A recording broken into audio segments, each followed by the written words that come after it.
Good afternoon, viewers. Welcome back to Easy Mathematics. We are back from the break, that is from the vacation break, and we are here all together. Thanks be to God for bringing us this day. Today we want to finalize the Pythagoras theorem we started last term by looking at application of Pythagoras theorem. Application of Pythagoras theorem. Now with this one, and when we say application, it means applying this idea in our real life situation, okay? Whereby we can see someone using a ladder to get something upwards. We can use this idea of the Pythagoras theorem when it comes to real life situation. So let's take the first question that we have here. A ladder leans against a vertical wall of height 12 meters. So the height of the vertical wall is 12 meters. If the foot of the ladder is 5 meters away from the wall, calculate the length of the ladder. So here, let's put it on paper and try to sketch what the question is trying to ask. So it says that a ladder leans against a vertical wall. So if I should take this as my wall, then I'm having a ladder leaning against it. And this is how a ladder looks like. Something like this.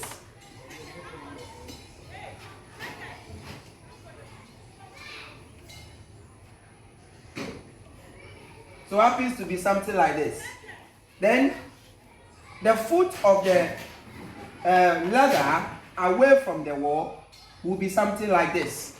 So if you read the question, it says that, so this becomes my ladder, and this becomes the distance from the wall to the foot of the ladder. And the foot of the ladder is the one that is touching the ground or the floor. So it says a ladder leans against a vertical wall of height 12 centimeters. So the height of the wall is 12 meters, sorry. If the foot of the ladder is 5 meters away from the wall, so the foot of the ladder is 5 meters away from the wall. So this is what? 5 meters. You have to calculate the length of the ladder. So here, let's say x. Now, if you look at what we've just sketched, this looks like a right angle triangle, whereby we have the longest side being your hypotenuse, then the other two sides being the opposite and adjacent. So with that idea of the Pythagoras theorem, we can solve this situation. So if a ladder should be leaning against a wall of this height and having these meters away from the foot of the ladder, then we can calculate the height of the wall, the length of the wall, of the ladder. Good. So here, what does the theorem state? The theorem states that the hypotenuse squared. So if my hypotenuse is C, so my C squared is equal to, or if the hypotenuse is A, let's say the A squared is equal to the square of the other two sides put together. So if I should sum here, let's say B squared, and I should sum here, it should give me the hypotenuse. Now the hypotenuse is the length of the ladder. So we are going to say x squared is equal to B. Any of this can be B. So we have 12 plus 5. So we are going to get squared. So B squared, C squared. So we have x squared is equal to, the square of 12 is 144, plus the square of 5 is 25. So x squared is going to be 169. So now that we have x squared is equal to 169, we don't want x squared. We want x. So how can I get rid of the square for me to get x? We are going to square root both sides of the equation. So we square root this side, then we also square root this side. So the square root will cancel out the square, leaving behind the x. Then the square root of 169 happens to be 13. So the x that we have here is the length of the what? Of the ladder. So calculate the length of the ladder. Therefore, the ladder is 13 meters long. Full stop. So using the idea of the Pythagoras theorem, we can solve a situation or a word problem given in such application. So let's look at the second example, because when it comes to the application of the Pythagoras theorem, you'll be told that a ladder is leaning against a wall. Don't forget that it will only not be ladder. It can be a pole leaning against a wall. It could be a bar leaning against a wall. Good.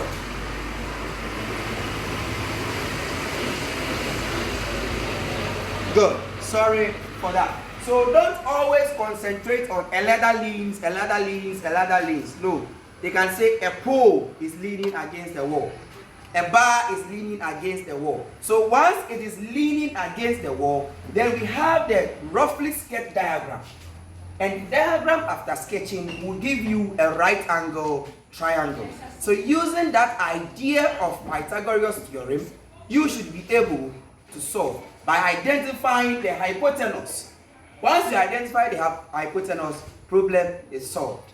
You just substitute your formula, then you go. So let's take the second example and see how we can go about that. A ladder is 4.5 meters long. The foot of the ladder is 2 meters away from the base of the wall.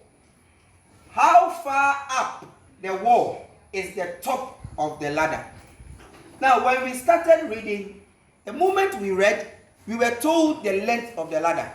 So when you are sketching, a ladder is 4.5 meters long. The foot of the ladder is 2 meters away from the base of the wall. How far up the wall is the top of the ladder? That means the wall and the ladder are together, or they met, because the ladder is still leaning against it. So if I have this as my wall, and the ladder is leaning against it like this, then I can enclose this shape to get a right angle triangle. So this becomes my what? My ladder. But the question says the ladder is 4.5 meters long. So the ladder that you have here, the length is 4.5 meters. The foot of the ladder, so this is the ladder, this is the foot.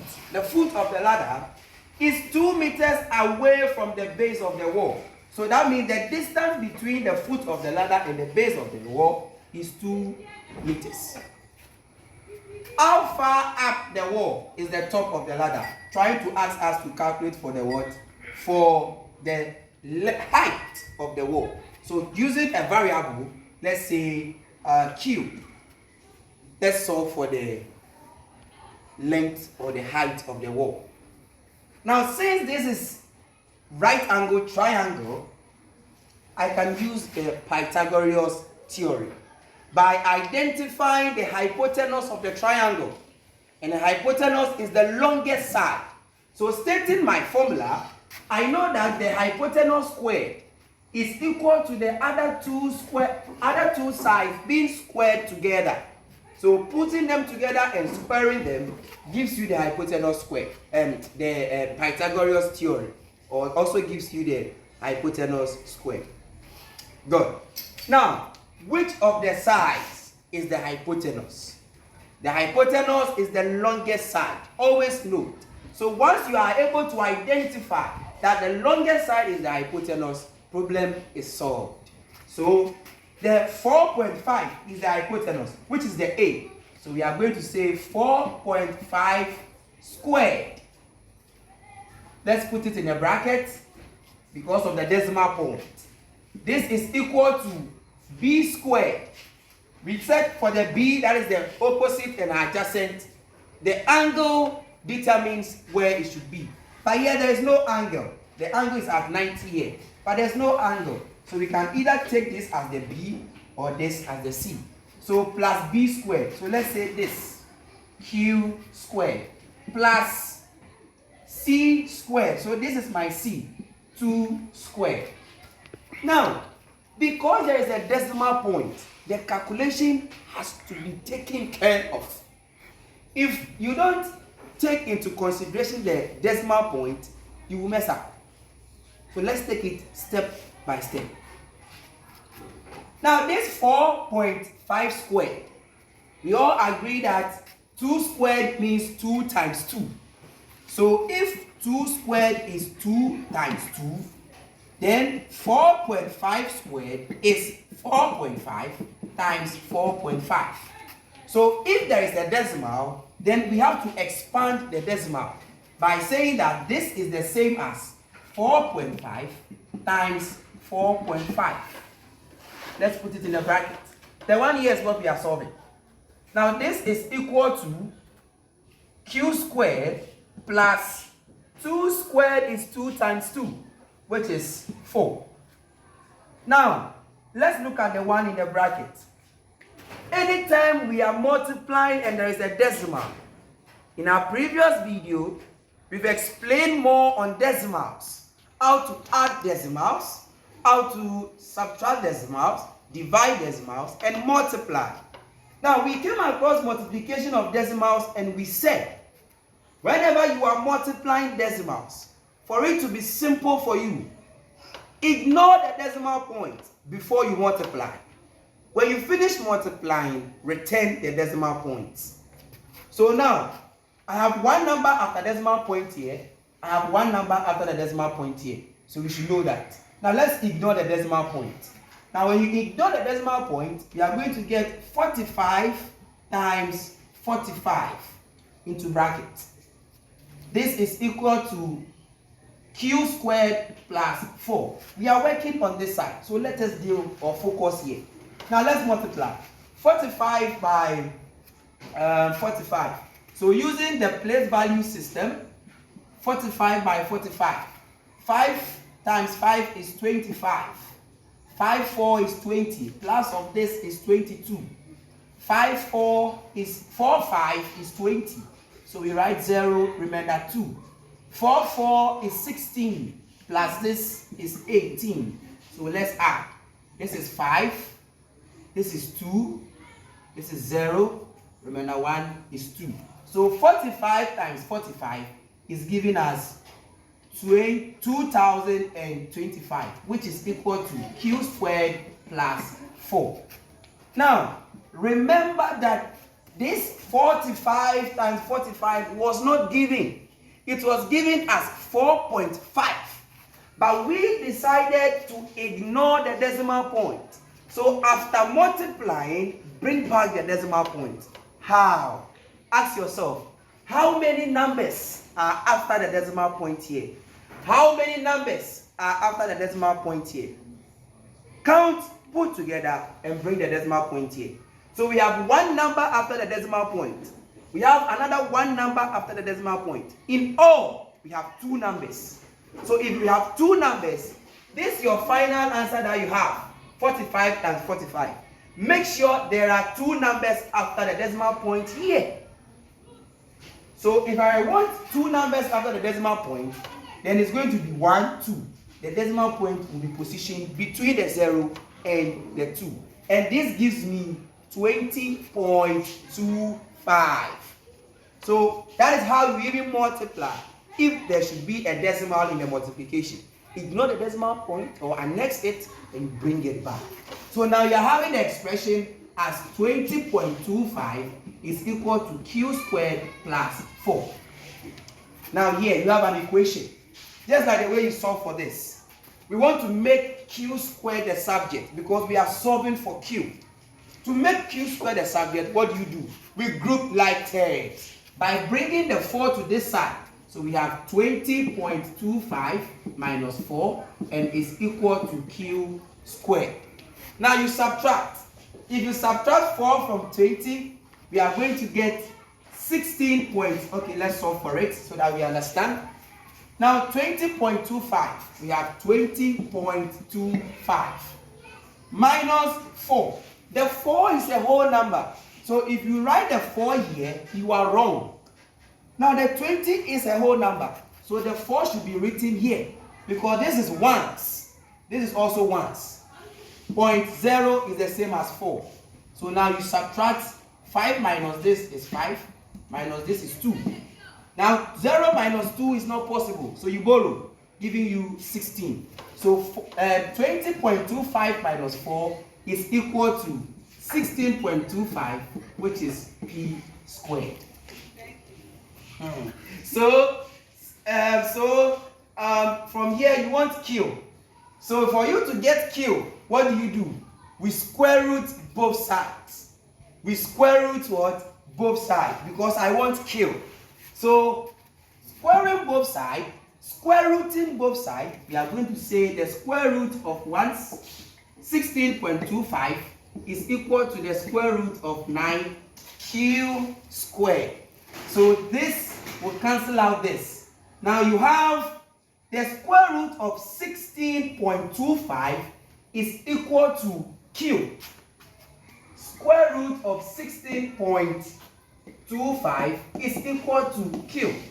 Now, at our level, at the junior high, it is not advisable nor allowed to use a calculus or a calculator or tables. So what will you do if this should come in my exams and I need the answer? Now, mostly, we have a long way of doing this, but let's try to see if this will help us. Now, anytime you have this, anytime you have this, and you are to find the square root of it, you see this is a decimal, and you can't get exact value for that. 16.225 is very difficult to get the answer for that. So do you know what we are going to do? Now this is what you are supposed to do. Now you see the whole number that you have. Ask yourself, is the whole number a perfect square or a perfect number? If the whole number is a perfect number, then ask yourself, what times itself will give you this number? Now you will notice that 4 times itself is going to give you 16. So if 4 times itself is going to give you 16, then what do? Write the 4 and bring a point. Now when you write the 4 and you bring the point, what you have here is 0.25 or 0.25. Now this 0.25, if I'm to write it as a common fraction, is going to be 25 over 100. We all agree? Go. So if this is going to give me 25 over 100, what is the square root of this? The square root of this is going to be 5 over 10, because 5 times 5 will give me this number, and 10 times 10 will give me this number. Now rounding this in a decimal or in decimals is going to give you 0.5. So this 0.5, just bring it here and you write is equal to Q. The actual value for Q with this should be 4.03, which is the Q. But since we are not using a calculator, going by this idea will one way or the other help you. And this will be my advice for you when it comes to solving where you have the square root to be a decimal. With this one, we have this one, the square root of 169 being a perfect number. So 169 being a perfect number, we have our answer as 13. But if you have a decimal where it can't be possible, ask yourself, the whole number is 16. So what times each stuff will give me 16? It's 4. This written as this is giving me this. So you can just write 4 points. That, then we are good to go. So that is all about the application of the Pythagoras theorem. We'll meet again, God willing, next week. And when we meet, we will look at what we are to do in basic 8 and also in basic 7. That is where time will permit us to end the right angle triangle. Again, in basic 8, we'll be looking at the SOHCAHTOA, whereby you'll be asked to find the opposite adjacent using sine, cos, and tan. We'll come again and we'll look at angles, the tangent of an angle when it comes to right angle triangle. Please stay tuned as we are here to serve you with the easiest way of knowing and understanding mathematics, and it will help you. The name is Christian. See you next time. Bye bye.